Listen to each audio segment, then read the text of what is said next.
Muy buenas tardes, mi raza. Today is Tuesday, December the 5th, 2023. Yeah, I am here bringing you guys another quick episode in the car. So I just wanted to my saludos out there like always. Hi to my mom. I would like to also give a saludo to Miss Natalie that watches me back east. Hi, Miss Natalie. I am feeling way better. No need for antibiotics. I was taking cinnamon tea, which is very effective for me personally. I would always rather do everything the natural way with, teas and this and that versus actual medication. Unless I have a pounding headache, then I go for, the medication, stuff like that. I try to stay away from all that stuff because I fear it. But yes, like I was saying, I am bringing you guys a quick episode because it is a very popular movie that is celebrating 40 years this weekend. Yes, I know many movies are celebrating 40 years this year, but this particular movie is part of the All-American Cult Classic Horror Films. It was released on December 9th, 1983. And it is the movie Christine. Yes, Christine, with the car that's on fire, that comes back to life, the haunted, scary, bewitched car, the devil car, however you want to refer to with this car. So yes, this movie was so different. It involved a freaking haunted ass car, a possessed car. So yeah, it changed the whole dynamics of movies, scary movies, I guess. Looking into it and reading about it and this and that. See, that's one of the movies I first seen when I was a little kid by myself. I was maybe about 5, and my mom, being a horror fan herself, every Friday was movie night. So what she would do is take us to the video rental, and back then I was obviously the only one, so we would rent movies, whatever, and go home, and it was either pizza or McDonald's. That was our weekend treat. My entire life being home with my mom. And yeah, my love for horror movies started when I was about 3 with that one movie, Mary Lou Maloney, Prom Night 2. Wow, I just fell in love with the 50s because of that movie, the whole style, the music, blah, blah, blah. So then a couple years later, I see this freaking Christine movie. Wow, again, the music, your mind would belong together. The car's on fire. It's possessed. The guy Arnie's like crazy. So it's a really good movie if you haven't seen it. So I suggest you guys rent it and check it out. It's one of those movies that's okay to watch with the family because there's no surprises like, oh my God, what happened to their clothes? You know what I mean? So yeah, it is a very good movie. Like I said, it was released on December 9th, 1983. The car featured is a 1958 Plymouth Fury. If you are not familiar with this movie or the car or whatever, this is a movie that was directed by John Carpenter. If you do not know who John Carpenter is, shame on you. But if you do, yes, he did other stuff besides play with Michael Myers. He directed this film, and this film actually is a remake of a novel that Stephen King wrote. Yes, our king of horror. So I guess this movie started production in April of the same year, which was actually the week that the book was released. This movie was just, like I said, a masterpiece. It was filmed here locally in Los Angeles. That's where a lot of the movie was filmed. A lot of it was also filmed in John Carpenter's spot of preference, Pasadena. So yeah, Michael Myers should just be driving Christina around. Just playing. Whatever. Anyways, the Darnells, where the mom, I don't know if you guys, once again, I keep referencing if you've seen or not, but the mom doesn't want Artie to keep this car in the house because she says that, it's a piece of junk and blah blah blah. So Artie has to keep it at his job, which is Darnell's, a mechanic shop. So now here's the thing. Part of it, the outside, was filmed in Santa Clarita, and the inside was shot in a shop in Irwindale.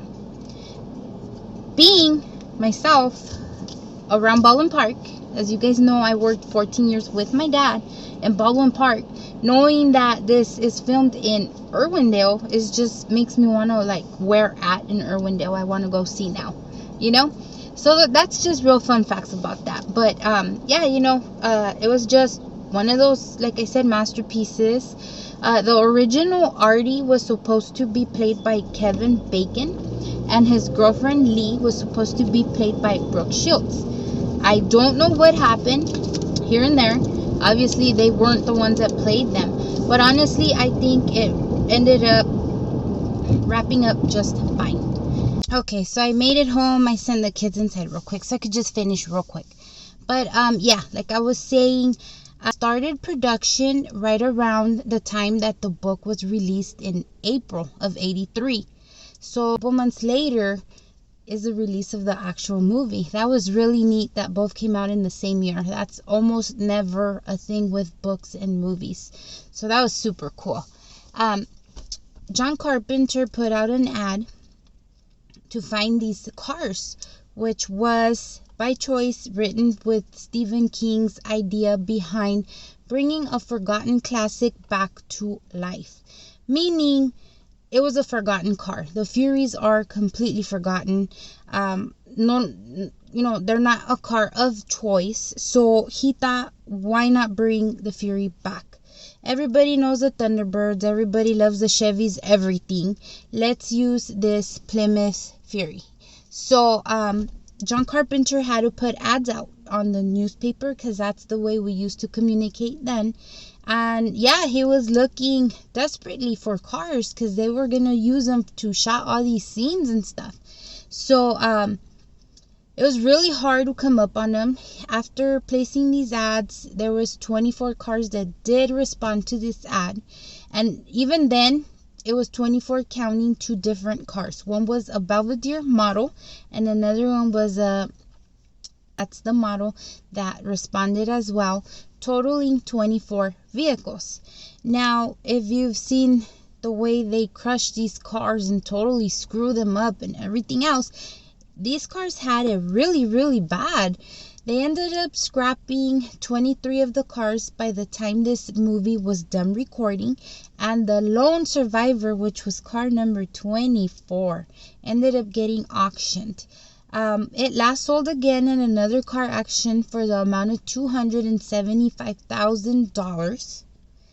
Yes, I know, the price of a home here in California about 16, 17 years ago. Anyways, you can find it in a car museum in Florida. That's where its current home is right now. So that's just, one of those cool, facts about this movie. When it opened, the box office made $21 million out of this whole film, which is incredible considering they only had a $10,000 budget, which 15% of that went to the purchase of these freaking cars. Yes, I know. There was talks about a remake of the entire movie back in 2018. I personally think there is nothing wrong with this movie. The actual graphics that were used to make this movie, I think were amazing for 1983. When they smash it completely in the yard, in the mechanic shop, that they even took a dump on the dashboard. If you pay attention to the way it is reconstructing itself while Artie's sitting there talking to his car, me and you and blah blah blah, it is like cool. Like I always wondered, did they push rewind on there, or how was this car just popping back into place? I don't know. I honestly think people leave this film alone. It is original, it is classic, it is wonderful. Only difference between book and movie was in the book being possessed after the original owner passed away. Now in the movie it shows Christine being built on the assembly line, and it was becoming it already was a possessed ass car. It was like falling, the hood was falling on the guys that were doing the assembly on the line, this and that, blah blah blah. So there is some differences between the book and the film, obviously, but still it was amazing, period, right? Another little difference was that this 1958 style Fury, the car, it originally came in white and a buck beige color. So yeah, they had to paint all these colors to this like super cherry red, which obviously look cool, especially when it's all in flames and ready to blow up y todo ese desmadre, right? That's just me. I don't know. Anyways, guys, if you guys love Stephen King, if you're into John Carpenter, which by the way has a new series out right now on Netflix, I suggest you guys check it out. If you're like me, you like the unknown, todo lo oscuro, the morbid stuff, that's your best bet. I enjoy it. There's different episodes. It's a series so far, one season. It's really good. But yeah, drop me a comment. Let me know what's your favorite movie, who's your favorite character, or who's like what's your favorite book. You know what I mean? Or if you just don't like none of the horror stuff, period, just drop me a comment también. Dime, nope, they suck. That's not the biz. We're here to be honest, guys. I will be filming other Christmas related historical events that have happened, obviously, because it is Christmas time.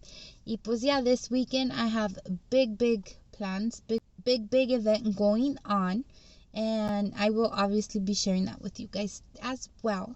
So yeah, con eso los dejo ahorita, and I hope you guys found this video to be fun, because that's what it was meant for. Alright guys, con eso los dejo. Pasen muy buenas tardes. I will see you soon. Los adoro. Bye.